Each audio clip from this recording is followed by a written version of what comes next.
Good morning दोस्तों। तो कैसे हैं आप सभी? वैसे उम्मीद करता हूं आप सभी अच्छे होंगे। मैं दीपेश माणिक स्वागत करता हूं आप सभी का डैग इंग्लिश इंस्टीट्यूट चैनल पर।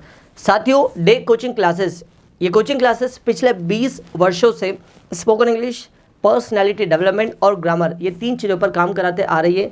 और इस सीरीज़ में जो ये सीरीज़ मैं शुरू करने जा रहा हूँ, इस सीरीज़ में आप स्पोकन इंग्लिश को 0 से अंत तक एक एक चीज़ें सीखने वाले साथियों। और एक और चीज़ साथियों, हम सभी जानते हैं कि आज के इस तेज़ी से बदलते युग में इंग्लिश सीखना और इंग्लिश बोलना कितना ज़रूरी हो गया है। क्योंकि अधिकतर कंपनीज जो आप सभी का इंटरव्यू लेती है, वो इंटरव्यू कौन सी लैंग्वेज में ले रही है? इंग्लिश लैंग्वेज में। इंटरनेट का दौर है, इंटरनेट पे जितनी भी चीज़ें हम सर्च करते हैं, लगभग 90% चीज़ें कौन से लैंग्वेज में आती है साथियों? इंग्लिश में। ठीक है, टेक्नोलॉजी का ज़माना है, टेक्नोलॉजी का भी अगर सही से इस्तेमाल करना सीखना है तो उसके लिए भी आपको इंग्लिश का आना बहुत ज़्यादा ज़रूरी है। आज नहीं तो कल यदि आप किसी विदेश की यात्रा करना चाहते हैं या फिर किसी अदर स्टेट्स की यात्रा करना चाहते हैं जहाँ पर हिंदी नहीं बोली जाती है, वहाँ आप क्या करेंगे? वहाँ आपको इंग्लिश का आना बहुत ज़्यादा ज़रूरी है। सो इंग्लिश सीखना कहीं ना कहीं से बहुत ज़्यादा आवश्यक है। तो साथियों, ये जो वीडियो सीरीज़ मैं शुरू करने जा रहा हूँ, ये स्पोकन इंग्लिश की जो सीरीज़ शुरू करने जा रहा हूँ, इस सीरीज़ में आप 0 से लगा के अंत तक एक एक चीज़ें सीखने वाले हैं। लेकिन उसके लिए आपको 1 बाय 1 सारी सीरीज़ को देखना होगा साथियों। ठीक है साथियों, तो आइए शुरुआत करते हैं।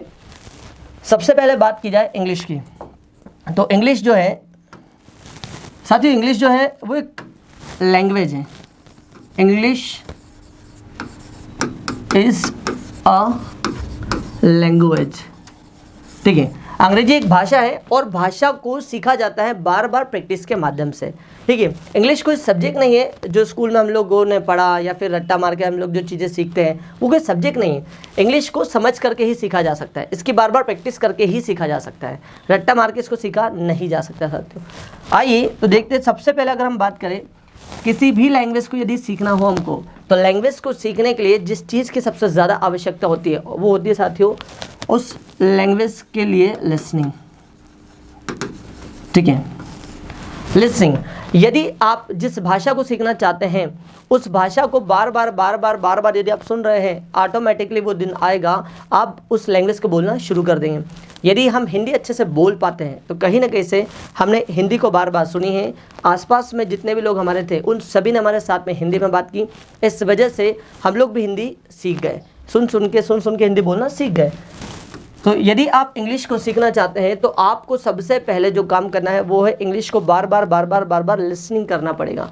और एक और चीज़ साथियों, जब कभी भी यदि आप किसी के को लिसन कर रहे हो, मतलब सुन रहे हो, उस समय आपको एक काम ज़रूर करना है। जब भी आप सुने, किसी फॉरेनर को ही सुने, कोशिश करें किसी फॉरेनर को ही सुने, क्योंकि वो हमसे ज़्यादा बेटर इंग्लिश बोलते हैं, वो हमसे ज़्यादा अच्छा अंग्रेजी बोलते हैं और वो हमसे ज़्यादा अच्छा अंग्रेजी जानते हैं। इसलिए कोशिश करें कि उन्हीं को ही सुने, क्योंकि जितना ज़्यादा आप उनको सुनोगे कहीं ना कहीं से आपकी जो लैंग्वेज है, आपकी जो टंग है, वो वैसे के वैसा ढलना शुरू हो जाएगी। लेकिन बार बार सुनना पड़ेगा। अब चाहे आपको वो चीज़ समझ में आए या ना आए, इससे कोई फ़र्क नहीं पड़ता, लेकिन आपको बार बार उसको लिसन करना है। मैं आपको कुछ एग्जाम्पल दे सकता हूँ। जैसे एक वैनिशा करके है, वैनिशा इंग्लिश करके एक चैनल है साथियों, आप इन्हें सुन सकते हैं। दूसरा है अलीशा इंग्लिश 101, अलीशा इंग्लिश 101। ठीक है, आप ये 2 में से किसी को भी सुन सकते हैं। एक और है Lucy, English with Lucy, English with Lucy. ठीक है साथियों, अभी 3 में से आपकी जो इच्छा हो, या फिर चाहे तो आप तीनों को ही सुन सकते हैं, लेकिन एक एक करके। जैसे पहले वनीशा के जितने वीडियोस है पहले आप उन्हें सुन लीजिए, उसके बाद अलीशा जी के जो जितने भी वीडियोस हैं उनके सुन सकते हैं, फिर लूसी मैम के भी आप सारे वीडियोस देख सकते हैं। लेकिन जितना ज़्यादा आप इनको बार बार सुनेंगे और ये जैसा बोलने की कोशिश कर रहे हैं, आपको बार बार वैसे ही सेंटेंस वीडियो को स्टॉप करके बोलने की कोशिश करना है। इससे क्या होगा, आपका जो प्रोनाउंसिएशन है वो भी सुधरेगा, शब्दों का उच्चारण सही तरीके से कैसे लेना है ये भी सुधरेगा साथियों, और किस एक्सप्रेशन के साथ में बोलना है ये भी आप लोग सुधार पाएंगे। ठीक है, तो सबसे पहले किसी भी लैंग्वेज को यदि सीखना है तो उसके लिए हमको करना होता है लिसनिंग। तो जितना ज़्यादा आप किसी लैंग्वेज को सुनेंगे उतना ही बेहतर आप उस भाषा को सीख पाएंगे। दूसरा साथियों स्पीकिंग, स्पीकिंग बोलना। कोशिश करें जो चीज़ आप सुन रहे हैं बार बार उसी को बार बार बोलने की कोशिश करें।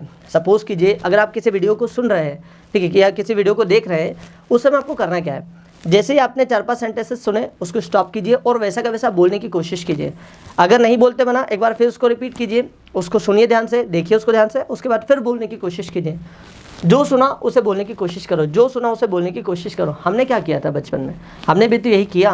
आस पड़ोस में जितने भी लोग जो थे, हमारे फैमिली मेम्बर्स जो थे, बार बार कुछ सी सेंटेंसेस को वो बोलते थे, और हम छोटे बच्चे जब थे तब हम क्या करते थे, उन्हीं वाक्यों को बार बार दोहराया करते थे। तो लैंग्वेज को सीखने का सबसे अच्छा तरीका ये होता है रिपीटेशन। तो जो आप सुन रहे हो उसको बोलने की कोशिश करें, जो आप सुन रहे हो उसको बोलने की कोशिश करें। दूसरी बात, अगर आपको कोई पार्टनर नहीं मिल रहा है कि इंग्लिश में बात करने के लिए, यदि कोई व्यक्ति आपसे बात नहीं कर रहा है या फिर आपको ऐसा कोई व्यक्ति नहीं मिल रहा है जो इंग्लिश में आपसे बात कर सके, कोई बात नहीं, आप आईने के सामने जाइए और आप वहाँ पर खुद से क्वेश्चन करें और खुद को आंसर दें। मतलब खुद से ही बात करनी है आपको इंग्लिश में, ठीक है। और जब आप बार बार बोलेंगे, भले टूटी फूटी बोली, जितना आपको आ रहा उतना बोलिए, बट बोलना है। क्योंकि याद रखिएगा, speaking only comes by speaking, बोलना सिर्फ और सिर्फ बोलने से आता है। तो जितना ज़्यादा आप बोलने की कोशिश करेंगे, आप उतनी ही बेहतर इंग्लिश को बोल पाएंगे, ठीक है। सो बार बार बोलने की कोशिश करें साथियों। और यदि आप आईने के सामने बोलने में आपको डर लगता है या फिर नहीं बोल पाते हैं, कोई बात नहीं। क्या लग रहा है आपको कि मैं आपको बोलूँगा कि नहीं करना है? नहीं, भले ही आपको डर लग रहा है, फिर भी आपको आईने के सामने बार बार प्रैक्टिस करना है। इससे आपकी बॉडी लैंग्वेज सही होगी, आपका फेशियल एक्सप्रेशन सही होगा, आपके अंदर कॉन्फिडेंस बिल्डअप होगा। और दूसरी बात, आईने के बाद यदि आप दूसरी जगह प्रैक्टिस कर सकते हो, वो है आपका मोबाइल का कैमरा। मोबाइल को आप सामने रखिए और वहाँ पर वीडियो बनाने की कोशिश करें और खुद इंग्लिश में बातें करें मोबाइल से, ठीक है साथियों। इससे क्या होगा, आपको पता चलेगा कि मैं किस तरीके से बोल रहा हूँ, मुझसे कहाँ गलतियाँ हो रही है, मेरी बॉडी लैंग्वेज सही है या नहीं है, मेरा फेशियल एक्सप्रेशन सही जा रहा है या नहीं जा रहा है, मेरी आइस कॉन्टेक्ट सही जा रही है या नहीं जा रही है, ठीक है। तो ये सारी चीज़ें आप प्रैक्टिकली सीखेंगे, ठीक है। तीसरा साथियों, आप कोशिश करें थिंकिंग, ठीक है। तीसरा तब का थिंकिंग, आपने सुना, आपने बोला, और जब भी आप कुछ सोच रहे हैं तो सोचने की कोशिश करें इंग्लिश में। कैसे? आपके सराउंडिंग में आपको क्या क्या दिख रहा है। अगर सपोज करो आपको पंखा दिखाई दे रहा है, तो आप उस पंखों को पंखे के रूप में मत सोचिए, अब उसको फैन के रूप में सोचिए। पंखे में जितनी भी चीज़ें हिंदी में जो हम जानते हैं, जो भी आप भाषा बोलते हो उस भाषा में जानते हो, उस भाषा में ना बोलते हुए उस भाषा को आपको रिप्लेस करना है। सपोज करें आप पंखे के बारे में बात करें तो पंखे की जगह फैन बोलिए, पंखुड़ियों की बात करें तो वहाँ पर आप ब्लेड्स बोलिए या फिर उसको विंग्स बोलिए, ठीक है। उसके इंजन की बात करें तो वहाँ पर इंजन ही बोलिए, ठीक है। अगर सपोज करें आपको कहना हो खराब, तो खराब के लिए शब्द ढूंढिए, खराब को क्या बोलते हैं, तो उसको वहाँ पर रिप्लेस कीजिए आउट ऑफ सर्विस से। बंद के लिए आप बोल सकते हैं वहाँ पर ऑफ, चालू के लिए आप बोल सकते हैं ऑन। सो जितना हो सके जो आपके आसपास में जितनी भी चीज़ आपको दिखाई दे रही हैं, उन सारी चीज़ों को इंग्लिश में सोचने की कोशिश करें। ऑटोमेटिकली वो दिन आएगा, आप कब इंग्लिश में बेहतर बोलना सीख जाएंगे आपको पता ही नहीं चलेगा। हाँ, लेकिन एक बात ये भी है साथियों, ये 1-2 दिन में नहीं होने वाला है, इसके लिए काफ़ी समय लगेगा और कम से कम इसके लिए आपको चाहिए 6 महीने, कम से कम बता रहा हूँ साथियों। यदि एक अच्छे लेवल की इंग्लिश सीखना चाहते हो तो कम से कम 6 महीने लगते हैं, और बहुत अच्छे लेवल की अंग्रेजी सीखना चाहते हो कम से कम 1 साल लगता है। और वो भी तब लगता है जब यदि आप ढंग से प्रैक्टिस कर रहे हैं, अगर आप शिद्दत से प्रैक्टिस कर रहे हैं, मेहनत कर रहे हैं तो, ठीक है। अगर टाइम पास करके प्रैक्टिस करोगे तो 10 साल भी सीखोगे तब भी नहीं सीख पाओगे। तो थिंकिंग, कोशिश करें कि जो भी चीज़ें आपके आसपास दिखाई दे उसको इंग्लिश में सोचने की कोशिश करें, और जो आपके दिमाग में विचार आ रहे हैं उन विचारों को भी कन्वर्ट करें इंग्लिश में, ठीक है। फिर बात करते हैं रीडिंग। रीडिंग मतलब पढ़ना। आप साथियों जितना हो सके पढ़िए, लेकिन लाउड पढ़िए। उसको कैसा पढ़ना आपको? लाउडली। और कोशिश करना कि जो छोटे बच्चों की जो किताबें होती है उन्हें पढ़ने की कोशिश करें। छोटे बच्चों की जो किताबें होती हैं उसमें जो शब्द होते हैं, जो वर्ड्स दिए जाते हैं, वो बहुत ईजी होते हैं। उससे क्या होता है साथियों, उससे आप आसानी से उसको समझ सकते हैं, बोल सकते हैं, उच्चारण ले सकते हैं, ठीक है। सो बार बार पढ़ने की कोशिश करें, और कोशिश करें कि उसको लाउडली ही पढ़े, जोर से ही पढ़े। क्योंकि जब जोर से आप पढ़ेंगे तो हमारी जो टंग होती है साथियों, जो हमारी टंग होती है वो फ्लेक्सिबल होती है, ठीक है। क्योंकि हम हिंदी में बोलने के आदी हैं, हम जो भाषा घर पर बोली जाती है उसके बोलने के आदी हैं, लेकिन हम इंग्लिश बोलने के आदी नहीं हैं। इंग्लिश बोलते समय कई बार जब आप कोई शब्दों का उच्चारण लेंगे तो आपकी जो टंग है वो कहीं ना कहीं से स्लिप हो सकती है। तो यदि आप चाहते हैं कि आपकी टंग फ्लेक्सिबल हो जाए इंग्लिश लैंग्वेज में भी, तो उसके लिए आपको बार बार पढ़ना होगा, और वो भी लाउडली, ठीक है। और जब कभी भी आप रीड कर रहे हैं, अगर कोई वर्ड, कोई सा भी शब्द यदि आपको पढ़ते नहीं आ रहा है ना, पढ़ते नहीं आ रहा है, तो उसको गूगल कीजिए। पहले तो आप गूगल कीजिए और उसका उच्चारण देखिए, उसका उच्चारण सुनिए कि इसको पढ़ा कैसे जाता है, इसको बोला कैसे जाता है। दूसरी बात, यदि आपको उसका मीनिंग भी नहीं पता है, तो मीनिंग नहीं पता है तो बार बार उसको गूगल पे सर्च करें अलग अलग शब्दों को, और देखिए कि इसका हिंदी मतलब क्या आ रहा है, ठीक है। तब आपको वो शब्द भी याद होते जाएगा, उसका उच्चारण कैसे लेना है ये भी आपको समझ में आ जाएगा, और आपकी जो इंग्लिश की हैबिट है और जो इंग्लिश की आपकी जो रीडिंग है वो भी सही होना शुरू हो जाएगी धीरे धीरे। तो एक आपका रीडिंग, फिर आता है साथियों आपका राइटिंग। ठीक है, राइटिंग लिखना। जितना ज़्यादा आप मतलब जो चीज़ें आप पढ़ रहे हो कोशिश करें कि उसी को लिखने की कोशिश करें, क्योंकि जितना ज़्यादा आप लिखोगे उतनी बेहतर आपका जो सेंटेंस मेकिंग स्ट्रक्चर्स है वो आपको समझ में आना शुरू हो जाएगा। कहाँ पर इज़ लगाना है, कहाँ डूजर्स लगता है, कहाँ वाज वर्ब लगता है, कहाँ हैज़ हैव लगता है, ये सारी चीज़ आपको समझ में आना शुरू हो जाएगी। ठीक है, और लिखते लिखते साथियों कब आपकी हैंड राइटिंग भी सुधरने लगेगी, कब आपके वोकेबलरी भी सुधरने लगेगी, कब आपका जो सोचने का पैटर्न है वो भी सुधरने लगेगा, आपको पता ही नहीं चलेगा। लेकिन आपको बार बार राइटिंग भी करना है। एक हैबिट बनाइए कि मुझे हर दिन 2 पेजेस आगे पीछे के, ठीक है, 2 पेजेस डेली मुझे लिखना है। जिस चीज़ को आप पढ़ रहे हो कोशिश करो उसी को लिखें, क्योंकि वही शब्द बार बार रिपीटेशन में आएंगे, और जो चीज़ें रिपीटेशन में आती साथियों याद रखना हम उसी चीज़ों को सीखते हैं। यदि आप किसी चीज़ को रिपीट कर रहे हैं तो ही वही चीज़ आपके दिमाग में आएगी, अन्यथा आप भूल जाओगे। यदि आपसे कोई पूछे पानी को क्या बोलते हैं, आप इंस्टेंटली बोल देंगे वाटर। अगर मैं पूछूं कि कमीज को क्या बोलते हैं, आप तुरंत कह देंगे शर्ट। अगर आपसे पूछूं कि जूतों को क्या बोलते हैं, आप तुरंत कह देंगे शूज़। अगर मैं आपसे पूछूं नाखून को क्या बोलते हैं, आप तुरंत कह देंगे नेल्स।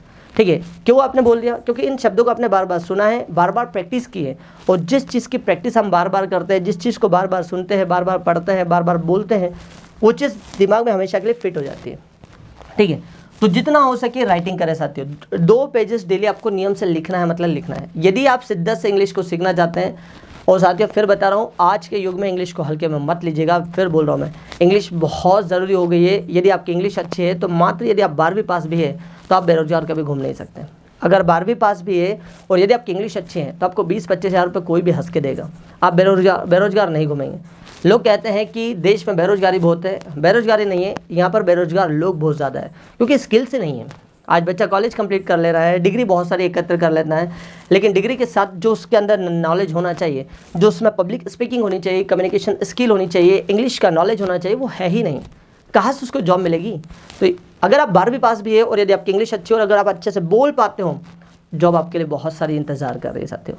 लेकिन उसके लिए आपको बार बार सीखना पड़ेगा और शिद्दत से सीखना पड़ेगा, और कुछ भी नहीं है। 5 से 6 महीने अगर आप शिद्दत से मेहनत करते साथियों, आप इस लैंग्वेज को सीख सकते हो और बहुत अच्छे लेवल की सीख सकते हो। ठीक है, राइटिंग हो गया साथियों। अब राइटिंग के बाद जो सबसे मेन चीज़ आती है वो है practice. Practice practice practice practice and practice. Practice बार बार करते रहना है। किसी चीज़ को यदि आपने सुना है उसको बार बार और सुनो, 5 से 6 बार सुन लो। जिस चीज़ को आपने पढ़ा उसको 4 से 5 बार और पढ़ लो। जिस चीज़ को आपने लिखा है उसको 4 से 5 बार और लिख लो, क्योंकि जितना ज़्यादा आप रिपीट करेंगे, फिर बता रहा हूँ कि इंग्लिश को सीखा जाता है रिपीटेशन से, प्रैक्टिस से, लिसनिंग से, स्पीकिंग से, थिंकिंग से। तो जितना आप चीज़ों को प्रैक्टिस में लाएंगे, जितना आप चीज़ों को रिपीट करेंगे, उतनी ही बेहतर आपकी इंग्लिश होगी साथियों, ये वादा रहा। क्योंकि मैंने जिस लेवल से सीखा, मुझे पता है कि मैं किस लेवल से आया था। मैं बहुत ही साथियों आपको बता दूं, मैं भी गांव से बिलोंग करता हूं, और गांव से होने के बावजूद एक और चीज़ बता दूं कि मैं हिंदी मीडियम से ही रहा हूं। और आप सभी जानते हैं कि सरकारी स्कूल में जो पहले पढ़ाई हुआ करती वो कैसे हुआ करती थी। ठीक है, हालांकि अब तो बहुत अच्छा स्तर सुधर गया है, लेकिन पहले पढ़ाई कैसी होती थी आप भी जानते हैं। तो सरकारी स्कूल से पढ़ा हो, लेकिन इंग्लिश मुझे उतनी अच्छे से नहीं आती थी, लेकिन धीरे धीरे पढ़ता गया, सीखता गया, पढ़ता गया, सीखता गया, ऑटोमेटिकली क्या हुआ, मेहनत रंग लाई, इंग्लिश सीख भी गया और आज इंग्लिश सिखा भी रहा हूँ। तो जब मेरा जैसा बच्चा कर सकते हो तो आप लोग भी कर सकते हैं। ठीक है, कोई भी कुछ भी कर सकता है साथियों, लेकिन मेहनत लगती है हर एक फील्ड में। अगर आप सोचो कि चुटकी बजाते हर एक काम हो जाएगा, आज सबसे बड़ी बच्चों की एक खासियत है, हर चीज़ वो आसानी से चाहता है, कहीं पर भी वो मेहनत नहीं करना चाहता। वो चाहता है कि हर एक चीज़ उसको आसानी से मिल जाए। पॉसिबल है साथियों? बच्चा चाहता है कि बस हम कोचिंग क्लास गए, 2-3 महीने बैठे, बॉस बहुत धड़ल्ले से अच्छे अंग्रेजी बोलना सीख जाएंगे। पॉसिबल है? अगर वो मेहनत नहीं करेगा तो। आप कहीं पर जिम गए और जिम जाते से आप बोलो भाई 7-8 दिन में मेरी बॉडी में निखार आना चाहिए, मेरी पर्सनैलिटी अच्छी हो जानी चाहिए। पॉसिबल है साथियों कि 7-8 दिन में ऐसा हो जाए? नहीं, उसके लिए आपको बार बार मेहनत करनी पड़ेगी, और कम से कम आपको 5 से 6 महीने देने होंगे, तभी तो आपका वहाँ पर सुधार आएगा। तो फिर बता रहा हूँ कि किसी भी चीज़ का शॉर्टकट रास्ता न ढूंढे। यदि आप शिद्दत से सीखना चाहते हैं, मेहनत करके सीखना चाहते हैं, तो मैं आप सभी के लिए सीरीज़ बनाते चलूँगा। और यकीन मानिए, यदि आप इन सीरीज़ को शिद्दत से देखते जा रहे हैं, मेहनत करेंगे, आप एक न एक दिन अंग्रेजी ज़रूर सीखेंगे, ये वादा रहा। लेकिन आपको रोज़ देखना है वीडियोस को, और यदि आपको कोई वीडियो समझ में नहीं आता है, कोई बात नहीं, आप मुझे कमेंट्स करके ज़रूर बताइएगा। इसका रिप्लाई मैं आपको दूसरे वीडियो में ज़रूर दूंगा, क्योंकि यदि आपको कोई कन्फ्यूज़न हो तो ज़रूर मुझसे पूछना, मैं उस पर वीडियो अलग से बनाऊँगा। ठीक है। लेकिन ये वादा रहा कि ये मैं रेगुलर वीडियो बनाऊंगा और आपको भी फिर रेगुलर वीडियोस को देखना भी। और यदि आप लोगों को मेरी मेहनत अच्छी लगे और यदि आपको वीडियोस भी अच्छे लगेंगे तो आप शेयर ज़रूर कीजिएगा साथियों, ठीक है। तो अभी फ़िलहाल मैं इतना ही। अब मैं कल से आप सभी के लिए एक सीरीज़ शुरू करने जा रहा हूँ। अभी तो मैं आपको बेसिक चीज़ें बता रहा था कि इंग्लिश को सीखने के लिए आपको मेन चीज़ें क्या क्या करनी है। उसके बाद में जो सीरीज़ आप देखते चलेंगे, यदि आप लोगों को समझ में आ रही है, अच्छा लग रहा है, तो अपने दोस्तों से, अपने परिवार के साथ उसको शेयर ज़रूर कीजिएगा, ठीक है साथियों। तो आई होप आपको जो मैंने छोटी सी इन्फॉर्मेशन दी वो समझ में आई होगी और आपके लिए उपयोगी रही होगी। आप सभी का बहुत बहुत धन्यवाद इस वीडियो को अंत तक देखने के लिए।